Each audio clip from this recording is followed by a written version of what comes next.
যখন দেখবেন বৃষ্টি হচ্ছে তখন দোয়া করবেন, দোয়া কবুল হবে ইনশাআল্লাহ। দোয়া করার আগে একবার বলবেন আলহামদুলিল্লাহ, কমপক্ষে একবার বলবেন আলহামদুলিল্লাহ রাব্বিল আলামিন, একবার কমপক্ষে।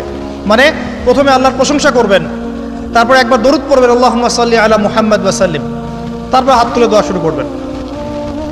বৃষ্টি পড়ছে, দোয়া শুরু করে দেন, দোয়া কবুল হবে ইনশাআল্লাহ।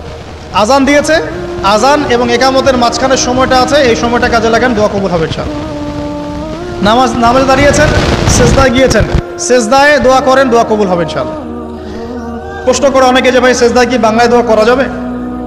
হ্যাঁ যাবে, যদি আপনার নামাজটা নফল নামাজ হয়। কোন নামাজ হয়? ফরজ নামাজে করবেন না, নফল নামাজে করতে পারেন ইনশাআল্লাহ। সেজদায় বান্দা আল্লাহর সবচেয়ে কাছাকাছি থাকে, এই সময়ে বেশি বেশি দোয়া করতে রাসূল সাল্লাল্লাহু আলাইহি ওয়াসাল্লাম তাগিদ দিয়েছেন। দোয়া করলে ডাইরেক্ট কবুল হবে ইনশাআল্লাহ। পিতা মাতার খেদমত করে দোয়া করেন, দোয়া কবুল হবে ইনশাআল্লাহ। এখন তো পিতা মাতার খেদমত মানুষ করতে চায় না। এটা সেই যুগ যে যুগে পিতা মাতার সাথে দাস দাসীর মতো আচরণ করা হয়। সন্তানরা ভুলে গেছো তোমরা যে তোমরা একদিন পিতামাতা হবা। আমরাও কিন্তু একদিন পিতামাতা হব। যারা বিয়ে শাদী করেছে, সন্তান সন্ততি হয়েছে, তারা জানে এই যে প্রসব বেদনার একটা সেকেন্ড, এক সেকেন্ড বা 1 মিনিট প্রসব যে বেদনা মায়ের হয়, এর ঋণ আমরা সারা জীবনে শোধ করতে পারবো না। পারবেন? এই কারণেই মায়ের পায়ের নিচ জান্নাতের কথা বলা আছে। মাদের সম্মান আল্লাহর কাছে অনেক বেশি, মেয়েদের সম্মান অনেক বেশি। এই নারীবাদী ফ্যামিলিস্টরা যা বুঝিয়েছে, ইসলাম এমন নয়। তো ইসলাম এমন নয়, ইসলামে মেয়ের মর্যাদা সবচেয়ে উপরে। সেই মেয়েদেরকে আমরা এখন কি করেছি? কাপড় চোপড় সব কমিয়ে কমিয়ে বেপর্দা করে রাস্তায় নামিয়ে দিয়েছে। যদি একটা মানুষ নিজের সম্মান না বোঝে, তাকে সম্মান কেউ দিতে পারে? নিজেকে চিনতে শিখুন। আমাদের সম্মান আল্লাহর কাছে অনেক বেশি। এটা বলছিলাম প্রিয় ভাইয়েরা, মায়ের পায়ের নিচে আল্লাহ পাক সন্তানের বেহেশতের কথা বলেছে। মা বোনদেরকে 4টা কাজ করতে বলো, অনলি 4টা কাজ। 5 ওয়াক্ত নামাজ যদি ঠিকমতো পড়তে পারে, 1 নাম্বার। 2, রমজান মাসে রোজা রাখে। 3 নাম্বার, পর্দা ঠিকঠাক মতো করে। আর 4 নাম্বার, স্বামীর আনুগত্য করে। ইনশাআল্লাহ জান্নাতের যে কোনো দরজা দিয়ে ইচ্ছা প্রবেশ করতে পারবে ইনশাআল্লাহ। এখানে স্বামীর আনুগত্যের কথা বলেছি, স্বামীর দাসত্বের কথা বলি না। আনুগত্য দাসত্ব এক জিনিস না। আনুগত্য মানে কি? আনুগত্য মানে আপনি স্বামীর যে কোনো ভালো কাজে আপনি তাকে সায় দিবেন, আনুগত্য। নামাজ পড়তে বলেছে, নামাজ পড়তে হবে। পর্দা করতে বলেছে, আপনি পর্দা করবেন। বেপর্দায় যাবেন, আপনি যাবেন না। এটা আনুগত্য। দাসত্ব কি? দাসত্ব হচ্ছে যে সে ভালো মন্দ যাই বলুক আপনি শুনছেন, এটা দাসত্ব। এটা করবেন না। মা বোনরা 4টা কাজ বাসায় গিয়ে আবার শুনিয়ে দিবেন। নবীজি বলেছেন 4টা কাজ কোনো মেয়ে করলে জান্নাতের যে কোনো দরজা দিয়ে ইচ্ছা প্রবেশ করতে পারবে। 1 নাম্বার, 5 ওয়াক্ত সালাত। 2 নাম্বার, রমজান মাসের সওম রোজা। 3 নাম্বার, পর্দা ঠিকঠাক মতো করবে, লজ্জাস্থানের হেফাজত। এবং 4 নাম্বার, স্বামীর আনুগত্য করা। মায়ের খেদমত করে দোয়া করেন, দোয়া কবুল হবে ইনশাআল্লাহ। বাবার খেদমত করে দোয়া করেন, দোয়া কবুল হবে ইনশাআল্লাহ। কোরআন তেলাওয়াত করে দোয়া করেন, দোয়া কবুল হবে ইনশাআল্লাহ। মনে করেন শেষ রাতে উঠেছেন, মানে শেষ রাত বলতে বোঝাচ্ছি এই ধরেন যে 2টার পর থেকে, এখন 2টা 2:30টার পর থেকে নিয়ে ফজর পর্যন্ত শেষ রাতে উঠেছেন। এই সময় আপনি যা দোয়া করবেন ইনশাআল্লাহ কবুল হবে। হ্যাঁ, বলতে বাধ্য হচ্ছি, এখনকার তরুণ সমাজ ওই 2টা 2:30টার দিকে ওই যে কার কার খেলা থাকে, ওই খেলাগুলো দেখার জন্য ওঠে, তাহাজ্জুদ পড়ার জন্য উঠতে পারে না। অথচ আল্লাহ পাক বলছেন কি, যে শেষ রাতে আল্লাহ পাক প্রথম আসমানে নেমে আসেন এবং আহ্বান করেন, কে আছো আমার কাছে কিছু চাইবে আমি দিব, কে আছো আমার কাছে রিজিক চাইবে দিব, কে আছো আমাকে ডাকবে আমি তোমার ডাকে সাড়া দিব, কে আছো আমার কাছে ক্ষমা চাইবে আমি তোকে ক্ষমা করে দিব। প্রিয় যুবক ভাইরা, আল্লাহকে মূল্যায়ন করতে শিখুন। এই সময়গুলোতে দোয়া করলে ইনশাআল্লাহ তাআলা আপনার দোয়া কবুল হবে ইনশাআল্লাহ। সবচেয়ে ইম্পর্টেন্ট হচ্ছে একটা, যেটা আমরা প্রত্যেক দিন পড়ি, প্রায় 17 রাকাত নামাজ পড়ি আমরা, ফরজ নামাজ। শুধু ফরজ নামাজের কথাই বলছি। এখানে আপনি 34টা সেজদা করেন। 17 রাকাত ফরজ, 34টা সেজদা করেন। প্রত্যেক সেজদায় যদি একটা করে দোয়া করতে পারেন ইনশাআল্লাহ আল্লাহ আপনার দোয়া কবুল করবেন। দোয়া কবুল করার কিছু জায়গা বলে দিলাম। বেশি বেশি দোয়া করতে হবে। আমরা উম্মার অবস্থাগুলোকে বুঝতে শিখব। এখানে এই 3 ব্যক্তি, এটা বলে আমি শেষের দিকে যাচ্ছি, একটু ধৈর্য ধরেন। এই 3 ব্যক্তি পড়ে গেছে গুহার মধ্যে। আমি বলছিলাম জেনা ছেড়ে দিলে তোমার দোয়া আল্লাহ পাক ডাইরেক্ট কবুল করবে ইনশাআল্লাহ। কিভাবে? এই দলিল দিচ্ছিলাম যে তারা বলছে আমাদের তো কোনো, আমাদের নেক আমল যা আছে এটা দিয়ে দোয়া করতে হবে, কোনো অপশন তো নাই বের হওয়ার।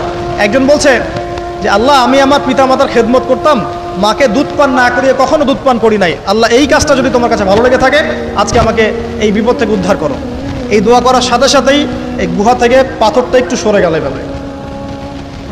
আর জড়বস্তু আল্লাহ পাকের হুকুম মানে, আল্লাহ পাকের হুকুম মানে না খালি দুইটা শ্রেণীর মানুষ, এক হচ্ছে মানুষ আর একটা জিনজাত। এই পুরো প্রকৃতি আল্লাহ পাকের হুকুম মেনে চলে। আর জড় বলতে আসলে কিছু নাই, যদি আমি বোঝানোর জন্য জড় বলেছি, আল্লাহ পাকের হুকুমে সবকিছু জীবন্ত। এই যে মাটিতে আমরা বসে আছি না এখন, এই মাটি কিয়ামতের মাঠে সাক্ষী দিবে যে এখানে মাহফিল হয়েছিল। হ্যাঁ, ওইখানে বসে তুমি টিকটক করেছো, লেকচার শুনো নাই ভালো করে। একটা মাহফিলে যাচ্ছিলাম, দেখলাম যে এখন স্টেজে উঠি নাই, ওই সুযোগে দেখলাম যুব সমাজ রাস্তার পাশে দাঁড়িয়ে সিগারেট খাচ্ছে, ব্রেক নিচ্ছে আগে, চা সিগারেটের ব্রেক। হুজুর আসলে আলোচনা শুনবো। এখানে এসে যদি আমরা মানে কোরআন সুন্নাহর বাইরে কোনো কাজ করি, এই মাটি আবার সাক্ষী দিবে। এটা দলিল কোথায় আছে? সূরা জিলজাল পড়ে দেখবেন। সূরা জিলজালের মধ্যে দলিল আছে যে আল্লাহ পাকের হুকুমে এই জমিন কথা বলবে ইনশাআল্লাহ, আল্লাহ পাক হুকুম করলে। জি, তো একটু সরে গেল ওই পাথর, তারপরের ব্যক্তি দোয়া করছে, আল্লাহ আমার একজন কাজের লোক ছিল, সেই কাজের লোক কিছু টাকা পেত, টাকা না নিয়ে বেচারা চলে গেছে, আমি ওই টাকা দিয়ে কিছু পশু কিনেছি, এই পশুগুলো কিনে আমি পালন করেছি, অনেক দিন পর সেই ব্যক্তি এসেছে আমার টাকা দাও। তখন আমি বলেছিলাম যে এই যতগুলো পশু দেখছো সব তোমার। সেই লোক বলছে, আমার সাথে কি ঠাট্টা করছো? বলছে না, ঠাট্টা করছি না, তোমার টাকা দিয়ে আমি পশু কিনেছিলাম, এই প্রজনন হতে হতে হতে আজকে এতগুলো হয়েছে, সব তোমার, নিয়ে যাও। আল্লাহ, কলিজা দেখেন, আসলে দান করার জন্য কলিজা লাগে, টাকা লাগে না। আল্লাহর পথে দান করার জন্যে কলিজা লাগে, টাকা লাগে না।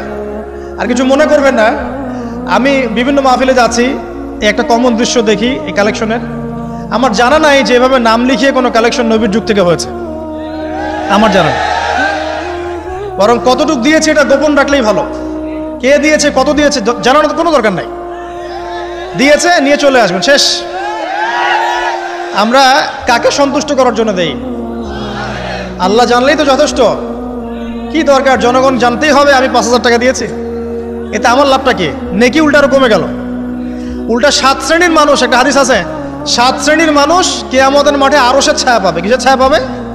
আরশের ছায়া, যে ছায়া ছাড়া কোনো ছায়া থাকবে না। ওর মধ্যে এক শ্রেণী হচ্ছে ওই ব্যক্তি যে এত গোপনে দান করে, তার বাম হাত জানে না ডান হাত কি দান করছে। এই ব্যক্তি আরশের ছায়া পাবে ইনশাআল্লাহ। তো দুনিয়া যদি উদ্দেশ্য থাকে, নাম প্রকাশ করা, জাহির করার উদ্দেশ্য থাকে, বা যদি এমন হয় যে এখানে লৌকিকতা উদ্দেশ্য থাকে, নেকি নষ্ট হয়ে যেতে পারে, সুযোগ আছে, চান্স আছে। তো এই ট্রেডিশনগুলো বন্ধ করলে মনে হয় ভালো হয়। এটা আমার পরামর্শ, বাকি এটা বিবেচনা আপনাদের। আর এই ব্যক্তি বলছে আমি এই সব কিছু দান করে দিয়েছি। দেখেন, দান করতে কি লাগে? কলিজা লাগে, টাকা লাগে না কিন্তু। আসলে দান করতে কলিজা লাগে। অনেক রিক্সাওয়ালাকে দেখেছে আমরা, 100 টাকা দান করে দিল, মসজিদের জন্য দান চাচ্ছে, 100 টাকা দান করে দিল। আর অনেক দেখবেন বিত্তশালী, ঢাকা শহরে যাচ্ছি বনানী গুলশান দিয়ে, দান করতে চাইলে 2 টাকা দিচ্ছে, 5 টাকা দিচ্ছে। এমন হয় না? দান করতে কলিজা লাগে। আর একটা কথা মনে রাখবেন, আপনি যত দান করবেন আল্লাহ আপনাকে তত বেশি দিবেন ইনশাআল্লাহ। আল্লাহ পাকের খাজানা যে এত প্রচুর, আপনি দান করলে কমে যাবে এই চিন্তাই করবেন না কখন। তবে সবচেয়ে সেরা দান কোনটা জানেন? আপনার প্রয়োজন আছে এখন, এই প্রয়োজনের সময় দানটা হচ্ছে সেরা দান। এবং সবচেয়ে উত্তম খরচ কোনটা? সবচেয়ে উত্তম খরচ হচ্ছে আপনার পরিবারের পিছনে খরচ। আপনার পরিবারের পিছনে খরচটা আপনার সবচেয়ে শ্রেষ্ঠ খরচ। আর দান করে মধ্যম পন্থায়, এমন হবে না যে নিঃস্ব হয়ে গেলেন দান করে একদম, আবার এমন না যে কৃপণতা প্রদর্শন হচ্ছে, এমনও না। মধ্যম পন্থায় দান খয়রাত করবে ইনশাআল্লাহ। আর কিয়ামতের মাঠে মানুষ তার দানের ছায়ায় থাকবে ইনশাআল্লাহ। যে যত দান করবে ওই ছায়ার নিচে সে থাকবে। এই ব্যক্তি সব দান করে দিয়েছিল, যাও সব গরু ছাগল তোমার। তৃতীয় ব্যক্তি, পাথর সরে গেল একটু, তৃতীয় ব্যক্তি, যুবক তোমাকে বলছি ভাই, তৃতীয় ব্যক্তি আল্লাহর কাছে বলছে, আল্লাহ আমার একজন সুন্দরী চাচাতো বোন ছিল, আছে না তোমাদের কাজিন, এবং তাকে আমি খুব ভালোবাসতাম। ওই যে এখন বয়ফ্রেন্ড গার্লফ্রেন্ড ফ্রি মিক্সিং, যেটা খুব ভালোবাসতাম। তো তাকে আমি পেতে চাইতাম, তাই আমি তাকে অফার করি সে বলে যে না, আমাকে 100 স্বর্ণ মুদ্রা না দিলে আমি রাজি না। 100 স্বর্ণ মুদ্রা। এই মেয়ের অবশ্য অনেক ডিমান্ড ছিল, তাহলে বোঝা গেল 100 স্বর্ণ মুদ্রা মানে অনেক। জানেন, এখন তো দেখা যায় 1500 টাকা 2000 টাকা দিয়ে মেয়ে তার ইজ্জত বিক্রি করে ফেলছে। 100 স্বর্ণ মুদ্রা, আর কাউকে কিছু দেওয়াই লাগে না, এমনি বিক্রি করে ফেলে। কত প্রশ্ন, কত যে প্রশ্ন আসে আমাদের কাছে যে ভাই বা হুজুর বা ভাইয়া ওস্তাদ, কত জীবনে এক পর্যায়ে ভুল করেছি, এরকম জেনায় লিপ্ত হয়ে গিয়েছিলাম, প্রেম করেছি ইত্যাদি, আমি কি করব, আমার কি ভালো হওয়ার রাস্তা আছে কিনা, বা আমি তওবা করে ফিরে আসছি, আমি কি এখন বিয়ে করতে পারবো কিনা। প্রশ্নের শেষ নাই। বেশিরভাগ প্রশ্ন এরকমই আসে এখন। আরেকটা বেশি বেশি প্রশ্ন আসে, ভাই উস্তাদ হুজুর, আমার স্বামী পরকীয়া আসক্ত, আমার স্বামী পরকীয়া আসক্ত, আমাকে দেখে না, এই হয় সে, এইগুলো প্রশ্ন বেশি। পারিবারিক জেনা কেন্দ্রিক যত প্রশ্ন আসে, অন্য কোনো কেন্দ্রিক প্রশ্ন এত আসে। মানে এই যুগটা কি হয়েছে, মানে মানুষকে জেনা উন্মুক্ত করে দিয়েছে একেবারে। একদম স্কুল লাইফ থেকে শুরু হবে বয়ফ্রেন্ড গার্লফ্রেন্ড ফ্রি মিক্সিং, এই বন্ধু বন্ধু পড়তে পড়তেই জেনা হয়ে যায়। কলেজ লাইফে গিয়ে আরো বড় জেনা, ইউনিভার্সিটিতে গেলে তো আর কোনো পাত্তাই নাই। ইউনিভার্সিটির খুব কম ছেলে পাবেন সিগারেট খায় না, এবং খুব কম ছেলে মেয়ে পাবেন যারা এই অবৈধ প্রেম করছেন, খুব কম। এটাকে আমরা প্রমোট করছি আবার। বিশ্বাস করেন, বিশ্বাস করেন, শুধুমাত্র সরাসরি সেক্সুয়াল সম্পর্কটাই জেনা নয়, এই মিক্সিংটাও জেনা আল্লাহ পাক বলেছে। এবং এতে করে আমাদের যুব সমাজে অধঃপতনটা হয়েছে, এটা অন্য কোনোভাবে হয় নাই। কারণ সূরা আলে ইমরান পড়ে দেখবেন আল্লাহ পাক বলছেন, যুয়িনা লিন-নাস হুব্বুশ শাহওয়াতি মিনান নিসা, মেয়েদের মধ্যে ছেলেদের জন্য সবচেয়ে বেশি শাহওয়াত আছে, শাহওয়াত খায়েশাত, এটা সবচেয়ে বেশি আকর্ষণ করে ছেলেদেরকে। সমাজের কাঠামো ভেঙে যাচ্ছে তো, সমাজের কাঠামো ভেঙে। আমরা তো বাইরে ভালো মানুষের লেবাস পরে আছি, দেখবেন বহু পরিবারে পরকীয়া চলছে, জানেন না, ভিতরে ভিতরে ভিতরে ভিতরে। আমরা তো লজ্জা এগুলো বলি না, চোখ লজ্জায় বলি না, চলছে এগুলো এখন কমন হয়ে গেছে। যে ফ্যাশন শোর নামে, বিউটি কন্টেস্টের নামে, এই সেই, মানে অশ্লীলতাকে প্রমোট করা হচ্ছে চতুর্দিক থেকে। রেপ ধর্ষণ দিন দিন বাড়ছে আর বাড়ছে। বাচ্চা কাচ্চা, ছোট ছোট বাচ্চা মেয়ে পর্যন্ত রেহাই পাচ্ছে না। এই কয়দিন আগে একটা মেয়েকে কত পিস পিস করে ভাসিয়ে দিয়েছে একেবারে, দেখেন নাই? কোথায় আছেন? সমাজটা কোথায় গেছে? আমরা ভালো মানুষের মুখোশ পরে বসে আছি। একটা মাহফিল করে কি সব হবে? কনস্ট্রাকটিভ কাজ করতে হবে। তারুণ্যের এই শক্তিটাকে আল্লাহর জমিনে দিনের প্রচার প্রসার প্রতিষ্ঠার কাছে ব্যয় করতে হবে। যতক্ষণ পর্যন্ত আমরা এরকম ভালো মানুষের লেবাস সেজে বসে থাকবো না, আমার ঘরেও ফেতনা ঢুকে আসবে, টের পাবেন না। যখন ফেতনা ছড়িয়ে পড়ে, ওটাকে দমন করতে হয়। দমন না করলে ওইটা আমার ঘরেও ঢুকবে তো এক সময়। আমি একা ভালো থাকতে পারবো না তো। আরে দমন করার ক্ষমতা আল্লাহ পাক যাদেরকে দিয়েছেন, তাদের উপর অবশ্য ওয়াজিব হয়ে গেছে এগুলো দমন করা। এখন তাদের উপর একটা ফরজ ওয়াজিব হয়ে গেছে দমন করা এগুলা, নাহলে আল্লাহ পাক কঠিন শাস্তির সম্মুখীন করবেন। একটা হাদিস বলে সামনে যাই, শেষ করে গুটিয়ে নিচ্ছি। নবীজি বলছেন, একদিন ঘুম থেকে উঠে চোখ ঘষতে করছে, লা ইলাহা ইল্লাল্লাহ, আল্লাহ লা ইলাহা ইল্লাল্লাহ। তার স্ত্রী সামনে যায়নাব বিনতে জাহাশ রাদিয়াল্লাহু আনহা, তিনি বলছেন, ইয়া রাসূলুল্লাহ, কি হয়েছে, সমস্যা কি? নবীজি বলছেন, ওয়াইলুল লিল আরব, আরবদের জন্য ধ্বংস, আরবদের জন্য ধ্বংস। মিন শাররি কাদ ইখতারাব, কি ভয়ঙ্কর ফিতনা ধেয়ে আসছে। তখন তার স্ত্রী বলছেন, ইয়া রাসূলুল্লাহ, আনুহলিকু ওয়া ফিনা সালিহুন, আমাদের মধ্যে সৎ মানুষ, ভালো মানুষ থাকা অবস্থাতেও কি আমরা ধ্বংস হয়ে যাব? নবীজি বলছেন, বালা, অবশ্যই, নাম, হ্যাঁ অবশ্যই ধ্বংস হবে। ইযা কাসরাতুল খাবাস, যখন সমাজের মধ্যে অশ্লীলতাকে ছড়িয়ে পড়া হবে। যখন সমাজের মধ্যে অশ্লীলতা, বেহায়াপনা ছড়িয়ে পড়বে, আলেম জালেম সব ধ্বংস হয়ে যাবে। এই সময় এখন আসে নাই? আসে নাই? হারাম, একটা সামান্য একটা হারাম ঠুনকো একটা খেলাকে নিয়ে সারা বিশ্ব কি করতেছে দেখেন নাই? কি পাগল হয়ে গেছে একেবারে। কি অবস্থা মানুষের মধ্যে, কে খেলে তারও ঠিক নাই, ওই দেশের লোক আমাকে চিনে কিনা তারও ঠিক নাই, নিজের কোনো ব্যক্তিত্ব গায়রত কিছুই নাই। আশ্চর্য একটা জাতি।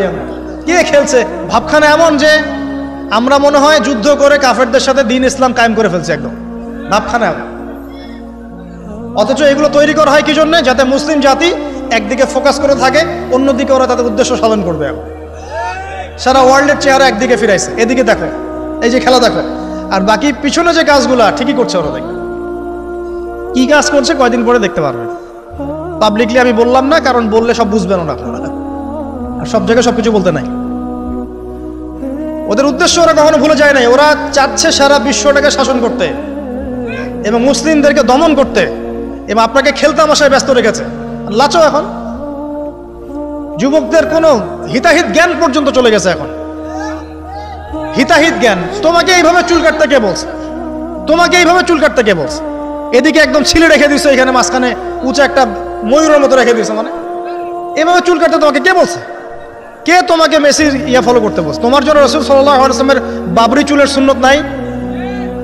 আজীব একটা ব্যাপার। দাড়ি রাখছো, বিরাট কোহলির মতো দাড়ি রাখছো, কেন? রাসূল সাল্লাল্লাহু আলাইহি ওয়াসাল্লামের মতো ছাড়া দাড়ি রাখতে পারো না? আশ্চর্য। আমাদের আদর্শ চিন্তা হবে না? নবী সাল্লাল্লাহু আলাইহি ওয়াসাল্লামের মতো এত সুদর্শন হ্যান্ডসাম মানুষ থাকতে আমি কাকে ফলো করব? যুবকদের পুরো মাথাটাকে ব্রেইন ওয়াশ করে ফেলা হয়েছে, কারণ ওরা জানে খুব ভালো করেই যুবকরা যদি আল্লাহর পথে ফিরে আসে ওদের সমস্যা আছে, সমস্যা। এই কারণে তোমাদেরকে ভুলিয়ে রাখা হচ্ছে নিজের জীবনের মূল্য দিতে শেখে। আল্লাহ রাব্বুল আলামিন তোমাকে আমাকে সৃষ্টি করেছেন, আল্লাহ পাক আমাদের হাতে এই দিনের বিজয় দেখতে চান। আল্লাহ পাক চান যেন আমরা আল্লাহর দিনটাকে পালন করি, প্রসার ঘটাই। ইনশাআল্লাহ এক সময় দিন প্রতিষ্ঠা হবে ইনশাআল্লাহ। আমরা যদি খেলতামাশায় মত্ত থাকি তাহলে দিনের প্রচার কে করবে? প্রসার কে করবে? আর সব কি ওলামায়ে কেরামের দায়িত্ব? সাধারণ মানুষের কোনো দায়িত্ব নাই? সবাই এখন এই যে ডক্টর হতে চান, ইঞ্জিনিয়ার হতে চান, ভালো কথা, হন। এবং সবসময় দেখা যায় আলেম ওলামাদের সবার ভুল ধরার চেষ্টা করতে থাকেন। আপনি নিজে আলেম হচ্ছেন না কেন? তাহলে আপনি নিজে আলেম হন না কেন? নিজে একজন মুফতি হচ্ছেন না কেন? নিজে একজন মুহাদ্দিস হচ্ছেন না কেন? এতই যদি ভুল ধরতে পারেন অনলাইনে, আপনি নিজে একজন আলেম হয়ে দেখান না কেন? তারপর দুটো কথা বলেন যাদের সামনে, দেখেন মানুষ কিভাবে রিসিভ করে। কত সহজ এই কাজটা। নিজে কিছু করছেন না, সারাদিন মানুষের পিছনে লেগে আছে। দেখবেন কিছু মানুষ আছে এই মুসলিম সমাজের মধ্যেই, আমি তো লম্বা করে ফেলছি হয়তো বা, মুসলিম সমাজের মধ্যেই কিছু মানুষ ইসলামের লেবাস পোশাক পরেই আছে, কিন্তু এরা মুসলিমদেরকে ছোটখাটো বিষয়ে ব্যস্ত রেখেছে। হাত বাঁধা, রফুলিয়া দেন, জোরে আমিন, পায়ে পায়ে, কিছু কিছু সিলি বিষয়ের জন্য বলছি যে বড় বড় বিষয়গুলো বাদ দিয়ে ছোটখাটো বিষয়গুলো কিনে উম্মাকে ইখতিলাফে ব্যস্ত রেখে দিয়েছে। ভাবখানে এমন যেন ইসলামের সব বিষয় প্রতিষ্ঠা হয়ে গেছে, এখন এই 4টা বিষয় বাকি আছে। ভাবখানে এমন, অথচ সারা ওয়ার্ল্ডের মধ্যে ইসলাম আস্তে আস্তে সংকুচিত হয়ে গেছে। আমরা কবে স্মার্ট হব? প্রিয় ভাইরা, মনে রাখবেন আমরা সবাই মিলেই মুসলিম জাতি। পলিটিক্যাল লিডার্স আছেন, প্রশাসনের লোক আছেন, আমাদের যুবক যুবতী, তরুণ তরুণী, সবাই মিলেই আমরা এই উম্মা জাতি। আমরা কেউ কারো শত্রু নই, কেউ কারো দুশ্মন নই। সবার মধ্যে ভালো কিছু পাবেন, ভালো নিয়ে নেন, খারাপটা ছেড়ে দেন। উম্মাকে ঐক্যবদ্ধ করার চেষ্টা করেন। এই ছোটখাটো বিষয়গুলোকে ইখতিলাফ বন্ধ করেন, আল্লাহর ওয়াস্তে বন্ধ করেন। বড় বড় বিষয়গুলোর দিকে ফোকাস করেন। তরুণদেরকে শিক্ষিত করেন, আদর্শ পরিবার করেন, শিক্ষা অর্জন করেন, জ্ঞান অর্জন করেন, বড় আলেম স্কলার হন, বিশ্বকে নেতৃত্ব দেন। পলিটিক্স করলে ভালো করে করেন, যাতে করে আপনার দ্বারা দুনিয়ার দিনের খেদমত হয়, আলহামদুলিল্লাহ। ইকোনমিক্স হলে ভালো করে হন, বিজ্ঞানী হলে বড় বিজ্ঞানী হন, মানে আপনি বড় স্বপ্ন দেখেন। ইয়াং জেনারেশনকে নিয়ে আসেন ইসলামের দিকে, তাদের দ্বারা ইনশাআল্লাহ ইসলামের বিজয় হবে। ওই যুবক বলছে, আল্লাহ আমার এই চাচাতো বোনকে পেতে চাইতাম, সে 100 স্বর্ণমুদ্রা চেয়েছে। 100 স্বর্ণমুদ্রা সে বহুত কষ্ট করে অর্জন করে শেষমেশ ওকে দিল। দেওয়ার পর বলছে, এখন আমাকে দাও। এখন সে প্রস্তুত, শুরু করবে, মানে দুজন কাছাকাছি এসে গেছে, এবার সেক্সুয়াল সম্পর্ক শুরু হবে কেবল। এই হওয়ার সময় এই মেয়ে বলে বসছে যে, হে আল্লাহর বান্দা, আমি আমার সতীত্ব এতদিন পর্যন্ত হেফাজত করেছি, আল্লাহর দোহাই লাগে আমার সতীত্বটা নষ্ট করো না। কে বলছে? এই মেয়েটা বলছে। এবার এই ছেলে তাৎক্ষণিক সেখান থেকে উঠে গেল। হাদিসে এমন শব্দ এসেছে যে সেই ছেলে ওই মেয়ের মানে মাঝখানে বসে পড়েছে আর কি। ওখান থেকে সে উঠে গেল, উঠে স্বর্ণমুদ্রাও নিল না, স্বর্ণমুদ্রা রেখে দিয়ে সে আল্লাহর ভয় সেখান থেকে উঠে চলে আসলো, জেনা করলো না। সে বলছে, আল্লাহ ওই কাজটা যদি আমি তোমার ভয়ে করে থাকি, তুমি যদি জানো, আজকে এই পাথরটা এখান থেকে সরিয়ে দাও আল্লাহ। আল্লাহ পাক সেই পাথরটা পুরো সরিয়ে দিলেন এখান থেকে। চাক্ষুষ মৃত্যুর হাত থেকে আল্লাহ পাক বাঁচালেন কোন ওসিলায়? জেনা থেকে দূরে থাকার ওসিলায়। প্রিয় যুবক ভাই এবং যুবতীদেরকে বলবো, চারিত্রিক পবিত্রতা হেফাজত করেন, আল্লাহর ওয়াস্তে নিজের জীবনটাকে পবিত্র করেন, দিনের ইলম অর্জন করেন, বেশি বেশি আমল করেন, ভালো কাজে ব্যস্ত থাকেন, সমাজ কল্যাণমূলক কাজ করেন, বেশি ভালো কাজে ব্যস্ত থাকেন। খারাপ সার্কেলের সাথে মিশিয়েন না, ভালো সার্কেলে মিশেন। আলেম ওলামার সাথে সম্পর্ক রাখেন, মাদ্রাসার সাথে একটু যোগাযোগ রাখেন, দিনী হালাকাগুলোয় বসেন। এই অহেতুক ফাহেসা কাজগুলোতে সময় নষ্ট করেন না। কোরআন তেলাওয়াত করেন, বেশি বেশি করেন, দিনী বইপত্র পড়েন। এই যে ভ্রাম্যমাণ লাইব্রেরিগুলো আছে না, বই পড়েন, আমি বলছি না শুধু ইসলামিক বই পড়তে হবে আপনাকে, আপনি অর্থনীতির বই পড়েন, সমাজবিজ্ঞানের বই পড়েন, রাষ্ট্রবিজ্ঞানের বই পড়েন, জিওপলিটিক্যাল বইগুলো পড়েন, কোরআন সুন্নাহ তো পড়বেনই, শিক্ষিত হন ইনশাআল্লাহ তাআলা। আজ হোক আর কাল হোক আমরা বিশ্বাসী ওই যে যুগটা ছিল, যে যুগে মুসলিমরা সারা বিশ্ব দাপটের সাথে দাপিয়ে বেরিয়েছে আর কি, প্রত্যেকটা ডিপার্টমেন্ট মুসলিমরা রুল করেছে, ইনশাআল্লাহ আবারও সেই সময় ফিরে আসবে ইনশাআল্লাহ। আমরা বিশ্বাস করি আল্লাহ রাব্বুল আলামিন তার রাসূলের মাধ্যমে জানিয়েছেন যে ফিতনাময় এই পরিবেশটা চিরস্থায়ী হবে না। এখন হয়তো ফিতনা চলছে, কিন্তু এরপরে আসবে ইনশাআল্লাহ তাআলা আল মাহদির যুগ। কার যুগ? ইমামুল মাহদির যুগ আসবে ইনশাআল্লাহ। তারপরে ঈসা ইবনে মারইয়ামকে আল্লাহ পাক পাঠাবেন এবং যত দুশমন আছে ইসলামের সবার সাথে সরাসরি ব্যাটল হবে, হাদিসে বলা আছে, কিছু করেন ভাই। এবং সেই যুদ্ধগুলোতে মুসলিমরা জিতবে ইনশাআল্লাহ। তারপরে সারা বিশ্বে ইসলামী খেলাফা কায়েম হবে ওই জেরুজালেম থেকে ইনশাআল্লাহ আযজা ওয়া জাল্লা। আমরা দোয়া করি আল্লাহ রাব্বুল আলামিন আমাদের যুব সমাজকে যেন কবুল করে নেন, আমিন। এবং তাদেরকে এই জাগতিক ফিতনাগুলো থেকে আল্লাহ পাক হেফাজত করুন। আমাদের সতীত্ব, পবিত্রতা, চরিত্রের সৌন্দর্য আল্লাহ পাক যেন অটুট রাখে, জেনা থেকে আল্লাহ পাক যেন বাঁচিয়ে রাখে। আল্লাহ পাক আমাদের সবাইকে দিনের এলেম অর্জন করে তৌফিক দান করেন, জীবন সম্পর্কে সচেতন হওয়ার তৌফিক দান করেন, সময়কে মূল্যায়নের তৌফিক দান করেন, খাস পর্দায় থাকার তৌফিক দান করেন মা বোনদেরকে, এবং আমাদের মধ্যে উম্মার ঐক্যের জন্য কাজ করার তৌফিক আল্লাহ পাক সবাইকে দান করেন, আমিন।